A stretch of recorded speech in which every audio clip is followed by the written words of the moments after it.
ওকে, সাইহাবের প্রথম ভিডিওতে আমরা দেখিয়েছি কিভাবে সাইহাবে আসতে হয়, সাইহাবে এসে কিভাবে যে পেপারটা আমরা এই যে সায়েন্স ডিরেক্ট হোক বা যে কোনো জার্নালে হোক ফ্রিলি অ্যাক্সেস পাচ্ছি না, সেটা কিভাবে ডাউনলোড দিয়ে সেটা আমরা রিড করতে পারি বা আমাদের কাছে অ্যাভেলেবেল করতে পারি, সেই বিষয়টি আমরা ফার্স্ট ভিডিওতে দেখেছি। কিন্তু সেকেন্ড ভিডিওতে আমরা ডেসক্রাইব করতে চেয়েছি যে আমরা এমন একটি গুগল ক্রোম এক্সটেনশন নিয়ে আলোচনা করব যেটার সাহায্যে আমরা জাস্ট সিঙ্গেল ক্লিকেই আমাদের এই পেপারটি ডাউনলোড করতে পারবো। অর্থাৎ আমাদের পেপারের এই যে হেডিংটা রয়েছে সেটা কপি করে এখানে পেস্ট করার ঝামেলা নেই, বা ডিজিটাল অবজেক্ট আইডেন্টিফায়ার এসব কোনো কিছু কপি করার ঝামেলা নেই। পেপারটা যদি সাইহাবে অ্যাভেলেবেল থাকে, জাস্ট আমরা এই পেজে থাকা অবস্থায় একটা সিঙ্গেল ক্লিকে বের করব।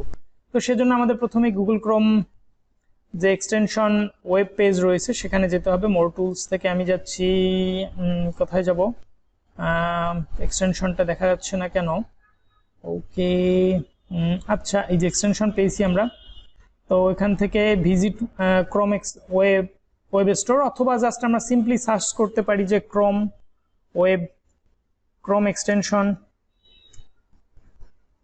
ওকে, ক্রোম এক্সটেনশন লিখে সার্চ করলাম, তাহলেও কিন্তু গুগল ক্রোম ওয়েব স্টোরে নিয়ে যাবে। আচ্ছা, আমরা ওখানে গিয়েও সার্চ করতে পারি, বা আমরা একদম ডিরেক্ট আমাদের যে এক্সটেনশনটা চাই সেটাই লিখে সার্চ করতে পারি। যেমন আমাদের এক্সটেনশনটার নাম হচ্ছে Sci-Hub মাস্টার, বা হচ্ছে Sci-Hub মাস্টার সামথিং এরকম। ওকে, এই যে দেখুন, হ্যাঁ, Sci-Hub মাস্টার, এই যে chrome.google.com অর্থাৎ গুগল ক্রোমেরই এক্সটেনশনটাই এখানে দেখাচ্ছে। আমরা জাস্ট এখানে ক্লিক করে চলে আসলাম। তারপর আমাদের এখানে যে কাজটা করতে হবে, জাস্ট অ্যাড টু ক্রোম করে দিলাম। ওকে, অ্যাড এক্সটেনশন, ইয়েস ডেফিনেটলি।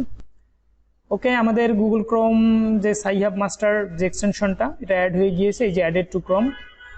আচ্ছা, এটাতে আমরা রাইট ক্লিক, আচ্ছা সমস্যা নেই, আমরা এখানে রাইট ক্লিক করে আমাদের যে এক্সটেনশনটা রয়েছে Sci-Hub, এটাকে প্রিন্ট করে নিব। ওকে, প্রিন্ট করে নেওয়াতে আমাদের এই এক্সটেনশনটা এখানে কিন্তু অ্যাভেলেবেল হলো। আমি এটাকে একদম শুরুতে রাখছি বা এখানে রাখছি। ওকে, গুড। আমাদের কাছে এখন যে Sci-Hub মাস্টার সেটা এক্সটেনশনটা রয়েছে। এবার আমরা আমাদের যে পেপারটা সার্চ করেছিলাম, অ্যালোকিটো রিডাক্টেজ, এটা somehow associated with breast cancer risk, কিভাবে, যাই হোক, তো আমি এই পেপারটা জাস্ট সিঙ্গেল ক্লিকে এবার ডাউনলোড করতে চাই। সেজন্য আমাদের খুব সহজ, জাস্ট Sci-Hub মাস্টারে এসে দেখুন এখানে কি বলছে, has access to the site, অর্থাৎ এই সাইটে তার অ্যাক্সেস রয়েছে। জাস্ট এখানে একটা সিঙ্গেল ক্লিক করলে দেখুন এটা ব্ল্যাক থেকে হোয়াইট হয়ে গেল এবং আমাদের অন্য একটি পেজে নিয়ে আসলো বা অন্য একটি ট্যাবে নিয়ে আসলো। হ্যাঁ, দেখুন এই যে আমাদের ওই পেপারটা যেভাবে আমরা এই যে এখানে মানে কি বলে টাইটেল দিয়ে সার্চ করলে পেপারটা পাচ্ছিলাম, সেম ওয়েতে আমরা জাস্ট হচ্ছে এই ক্রোম এক্সটেনশনে সিঙ্গেল ক্লিকের মাধ্যমে পেপারটা পাচ্ছি। তারপর জাস্ট ডাউনলোডে ক্লিক করে সিম্পলি আমরা এটা ডাউনলোড করে নিব। ওকে, যে কোনো জায়গায় আমি ডাউনলোড করলাম, এর আগেও ডাউনলোড করেছি, গুড। ওকে, এখন অনেকের প্রশ্ন হচ্ছে যে Sci-Hub তাদের ওয়েবসাইটে কিভাবে এত পেপার ম্যানেজ করলো। আচ্ছা, এটা Sci-Hub তাদের জার্নি শুরু করেছিল প্রবাবলি 2011, অথবা আমার ঠিক এক্স্যাক্টলি মনে নেই, যাই হোক। তো তারা যখন জার্নি স্টার্ট করে, তাদের মোটো ছিল যে ইনফরমেশনগুলো পাবলিকলি সবার কাছে অ্যাক্সেসিবল থাকা উচিত, এটা human rights one kind of. তো তারা কি করেছে যে তারা পৃথিবীর সমস্ত সায়েন্টিস্টকে তাদের ওয়েবসাইটের মাধ্যমে বার্তা দিল যে আপনাদের যাদের হচ্ছে কি বলে যে পেপারগুলো রয়েছে, তারা আপনারা কাইন্ডলি, যেগুলো ফ্রিলি অ্যাক্সেসিবল না, পেমেন্টের মাধ্যমে অ্যাক্সেস করতে হয়, তারা কাইন্ডলি আমাদের ওয়েবসাইটে আপনাদের পেপারগুলো সাবমিট করুন। মানে আপনাদের পেপার যেটা অলরেডি পাবলিশড হয়ে গিয়েছে, তো সেটা আমাদের এখানে যে পেপার আকারে পাবলিশ যে ম্যানুস্ক্রিপ্ট না, আসলে পেপার আকারে পাবলিশড যে ফর্মটা, সেই ফর্মটাই আপনারা ডিরেক্ট আমাদের এখানে দিন। আমরা আপনাদের নাম গোপন রাখবো যে আপনি এটা প্রোভাইড করেছেন, অর্থাৎ অথররাই সাধারণত এখানে দিয়ে রাখে, যাতে করে তার পেপারটা সহজেই মানুষ পুরোটা পড়তে পারে এবং ইজিলি সাইট করতে পারে। কারণ সে হয়তো এমন একটি জার্নালে দিয়েছে যে জার্নালে হয়তো তাকে বলাই হয়েছে যে এই জার্নালে থাকা অবস্থায় কিন্তু আপনাকে হচ্ছে এটা ফ্রিলি অ্যাক্সেসিবল থাকবে না, ফ্রিলি অ্যাক্সেসিবল করতে গেলে আপনাকে পেমেন্ট করতে হবে। অথরকেই বলেছিল তারা ওই জার্নাল থেকে।